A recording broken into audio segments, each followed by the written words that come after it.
Listen, do not, under any circumstances, Try this at home. we're what you call experts. We do this for a living. On this special episode, he's taken more than a dummy can bear. But now, Buster is being rebuilt. I gotta say, that looks like it hurt. Every battered nut and bolt. I love it. I think it's great. At last, he'll get a brand new body as we get under the bruised and burnt skin of the Mythbusters' ultimate fall guy. And who did this to him? Adam Savage. I reject your reality and substitute my own. And Jamie Heineman. I kind of like it in here. It's private. Between them, more than 30 years special effects and dummy wrecking experience. That was intense. They don't just tell the myths. They put Buster to the painful test.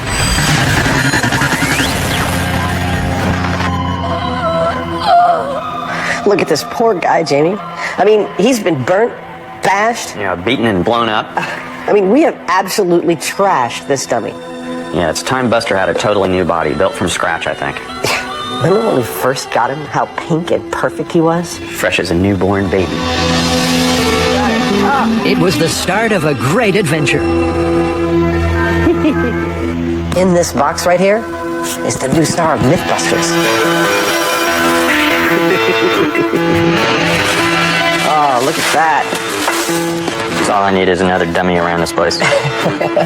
Yeah, but you can kick this one's ass, and let's just come back for more. What part of the body is That this? would be the, goes in Oh, that's the stomach, okay. Wow. Oh, that's beautiful. This is like a giant-sized G.I. Joe. Take a really good last look. He was fresh-faced, undamaged, enthusiastic, and, well, that was all about to change. I think we should call him Buster. Buster. Buster sounds pretty good. It's kind of manly, a little, pretty descriptive. He doesn't have any ears.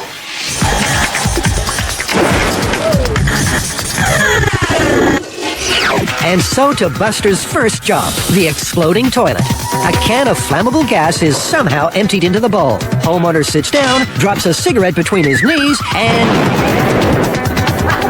the Mythbusters used gunpowder. How much? I put it all in there. That's too much. Half of it? That's a hell of a lot. Should give you one hell of an effect. For Buster, it would be a baptism by fire. If you can lift his thighs, and I'll scoot him back. Okay, here we go. Okay. There we go. He was about to learn two valuable lessons. First, even for a crash test dummy, smoking is bad for your health.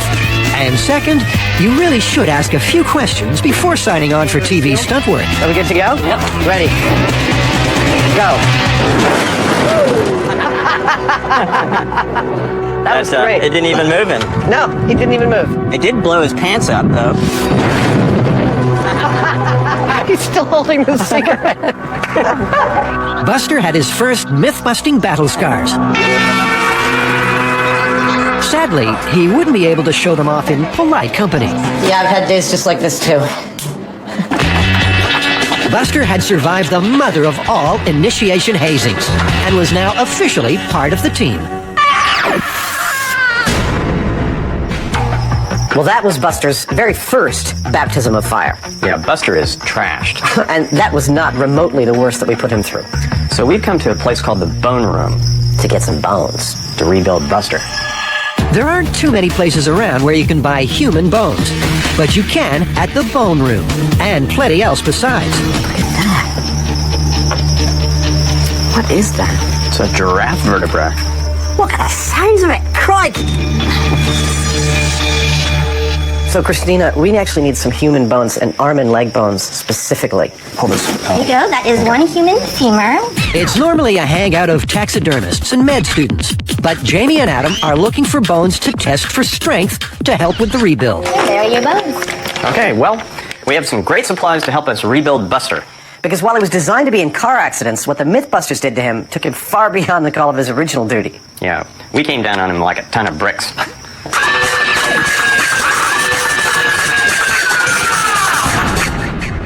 Testing the barrel of bricks myth was Buster's first real taste of just how evil the Mythbusters could be. I gotta say, that looks like it hurt. And that was just the warm-up. the guys had something far more painful in mind. How's that feel, sport? Huh? In this myth, an unfortunate builder fights a losing battle with a barrel of bricks and gravity. To test it, the guys needed a scaffold 30 feet high. More than 10 feet can break limbs. At where we are at about 30 feet, you could easily die falling that high. A pulley was secured at the top, and a rope passed through. The barrel at one end, Wait a second. Buster waiting nervously on the other, which was tied off on the fender of Janie's truck. Buster had a quick-release hand, so he could let go of the rope at the right time. Have a seat there, buddy. Your life's about to get really hard. It was, but first, Janie had to load in 500 pounds of bricks. A lot of creaking going on up here. Turns out that was more weight than the rig could handle. There was no time for Buster's last words. I'm not even sure, actually, that the pulley's going to stay on that pipe. The pipe's bending. We gotta go now. Yeah. Okay? In 5, 4, 3, 2, 1.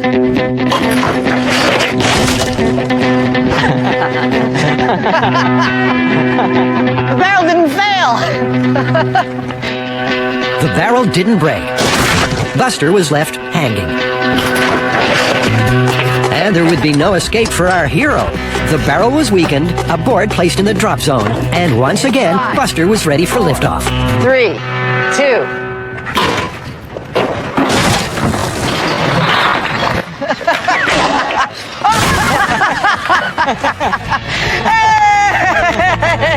It worked perfectly. We broke a crash test dummy, man. I think that's a red letter day. Yeah! After the break, it's hammer time as Buster goes out for the high dive and learns to fly like a bird with rocket propulsion.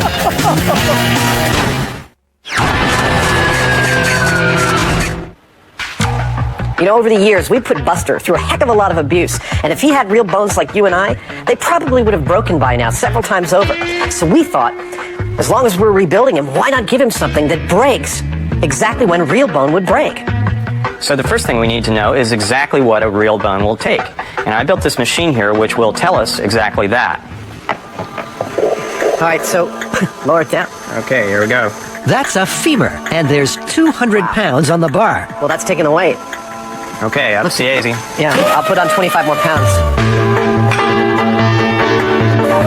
The femur is generally regarded as the strongest bone in your body, but you won't believe how strong. 500. Come on, break already. I don't know when this is going to end. Somebody's been eating his Wheaties. The human race. No way. 600 pounds coming up.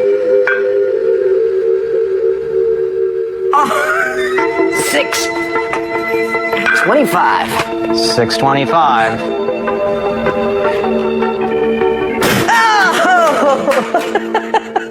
Man, that was violent. 625 pounds. That's a, That sounded like a gun went off. It did. It sounded like a gunshot. That was really intense.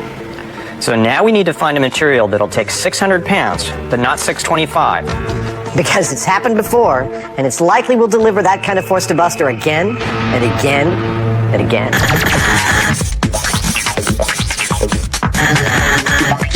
Well, there's this myth that if you fall off a high structure like a bridge or a crane or something over water and you throw a hammer in front of you, that it'll save your life because it'll break the surface tension of the water.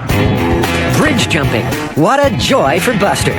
But after the barrel of bricks, he was in no condition to jump off anything. We can totally rebuild him. We can make him better. He's just like a big Tinker Toy set, really. While they were at it, Buster was to get a new brain. This is an accelerometer. This will measure the G-force when he hits the water.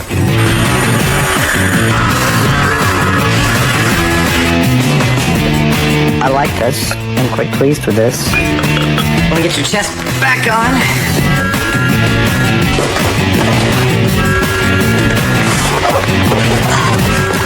You think you're better than me? Hey, this guy's almost ready to throw off the roof. Oh, good. This was to test the accelerometer. 3, 2, 1. That was perfect.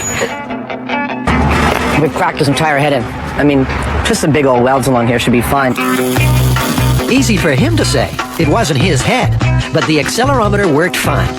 Now, they wanted to test this one at the Golden Gate Bridge, just like the Myth. But security concerns meant they had to settle for a crane, 180 feet high. It's a strange combination of, like, sheer terror and delight. I'm not sure. I think my fascination is overriding my terror.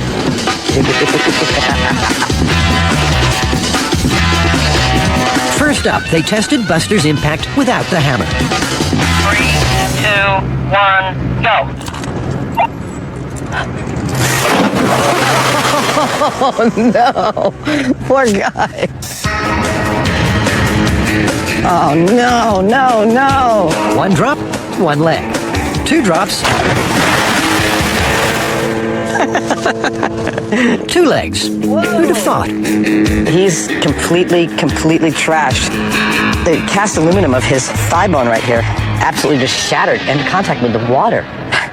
It's pretty obvious that from that height, you're completely screwed. Legless, Buster concurred with that scientific assessment.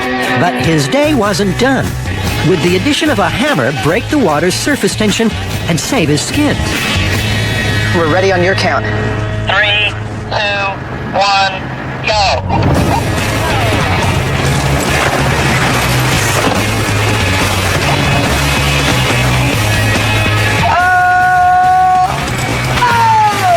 In short, the hammer made no difference whatsoever. I'd say that's a good day's work. I want to get the hell off this crane.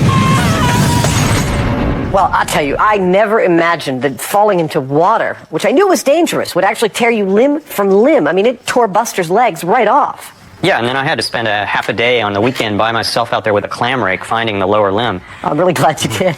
Well, for whatever good it did. How are you doing with the bone tests?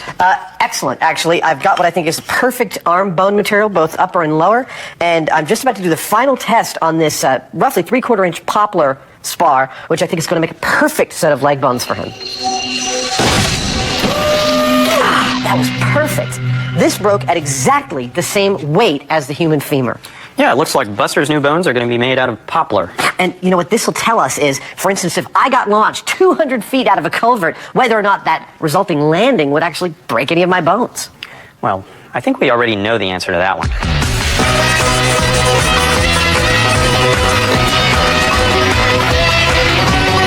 Well, what's next in line for Buster is to put him in a 3-foot pipe with a bunch of gasoline and maybe even gunpowder and see if we can launch him like a cannonball. In this myth, a hillbilly is blown over his house after trying to blast a raccoon out of a rain pipe using gasoline. He's like a secret escape hatch. Woo! The guys had a pipe 3 feet round, just like the myth. It was positioned in a pile of earth for stability and safety. Well, we've just covered the pipe with dirt, and so I guess we're going to pour some gasoline down there and light it with the dummy in the tube. We pretty well know that nothing's going to happen.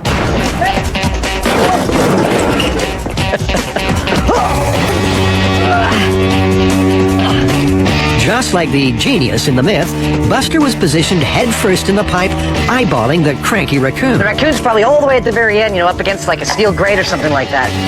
So he's probably like right here, trying to be as threatening as a raccoon soaked with gasoline can be.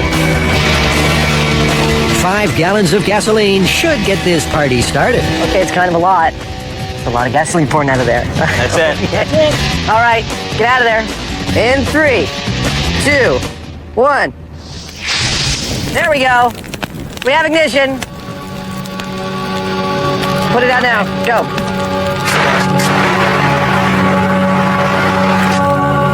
Well, that wasn't nothing at all. Let's see how our raccoon did. Oh. For those who like their raccoons deep fried, we replicated the myth, we got nothing. Now it's time to see what it takes to launch him out of that tube. So, scratch gas. If you really want to blow a hillbilly over a house, you need gunpowder. We're using 10 1-pound cans of the Go-X black powder. That should give us a pretty good bang. And a sealed tube. Jamie's built this foam sabot so Buster would be tight in the pipe, like a bullet in a barrel. Oh, yeah. Buster is locked in the sabot. It's a perfect fit. So that's the 10-pounder, isn't it? It's a 10-pounder. Don't look like much. Not until it goes off.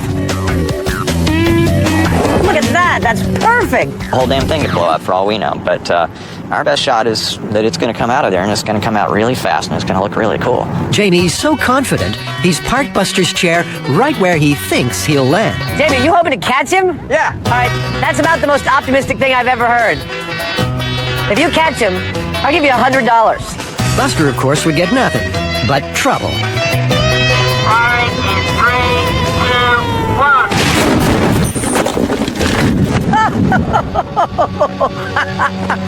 Oh my God! I almost made the chair. You almost made the chair. Oh, he survived. Buster survived. Oh, woo. Oh, how you feeling, buddy? Buster perfected the art of the nearly human cannonball, and once again gave all in the name of myth-busting. Coming up, Buster learns why wooden parachutes never caught on.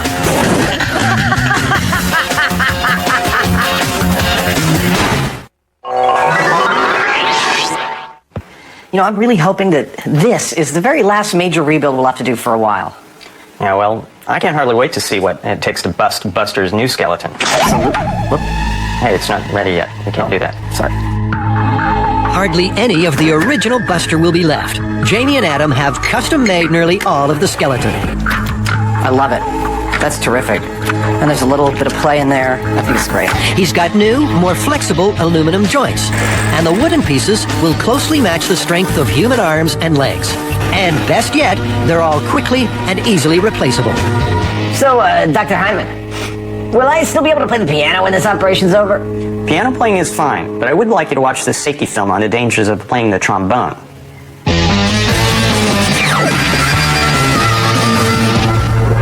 This is a musical myth. A wacky trombonist thinks it'd be fun to fire his mute into the audience at the crescendo of the 1812 overture.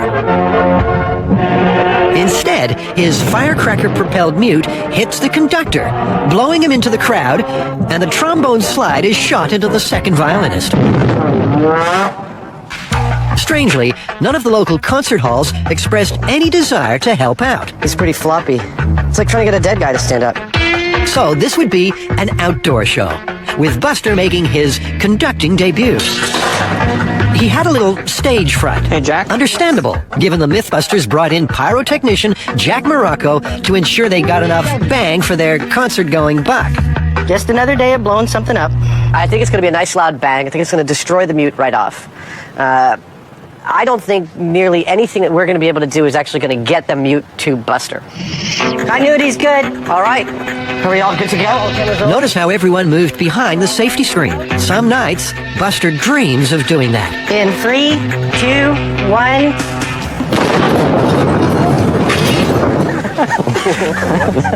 Well, it didn't go anywhere. It is done using that trombone. Holy crap! Why is he smoking so much? It looks like it did hit him. It's on fire. And look, the slide's still in place. Slide. That, I think if it didn't blow off with that, it's not going The to... slide is still in place. It was quite a performance. Buster was hot, but of course, what self-respecting show ends without an encore? More gunpowder, please, Maestro. Ready to fire in 3, 2, 1.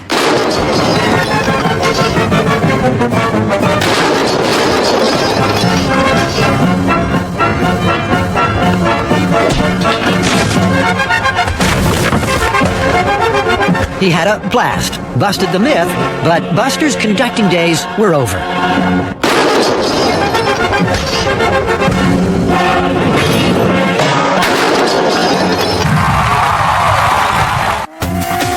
Next, Buster's diving holiday goes horribly wrong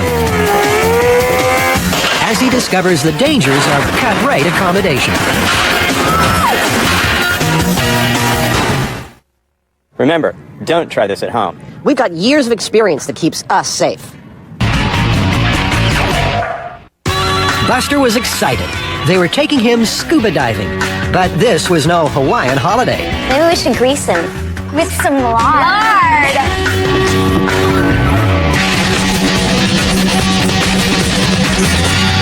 Myth has it, a scuba diver was found dead in a forest fire. Seems he was sucked up by a firefighting helicopter and dumped there. Those choppers have massive pumps. To replicate the story, the Mythbusters built their own. And guess who got to play the unlucky diver? Adam helpfully pushed Buster up towards the funnel, but nothing.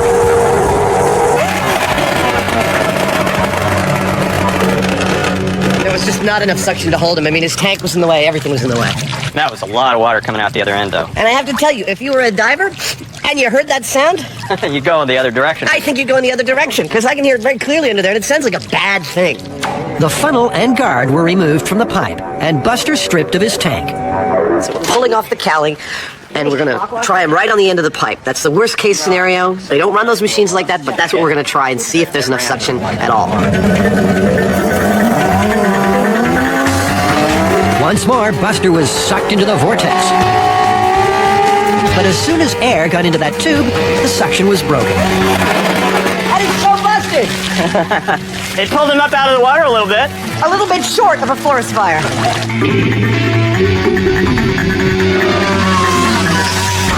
Well, this new Buster has a lot to live up to. Yeah, you know, scuba divers the world over now feel safer diving near forest fires thanks to the old Buster's efforts. And people in elevators know exactly what to expect if and when the cable snaps. Although, you know, I think our title of that one was a little bit of a giveaway. The elevator of death, not the elevator of happiness. Or the elevator of love. No, that is a trapped elevator. We're not going to test that one, are we? Not you and me.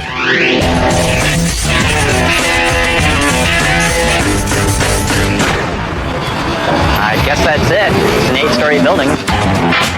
For the elevator of death, Jamie found a hotel due for demolition and figured they'd get a little head start on the wrecking ball. This is the classic last hope myth. If your elevator falls, can you save yourself by jumping up right before hitting bottom? Buster was going for a ride. To do it, Jamie and Adam needed to rig the elevator to fall.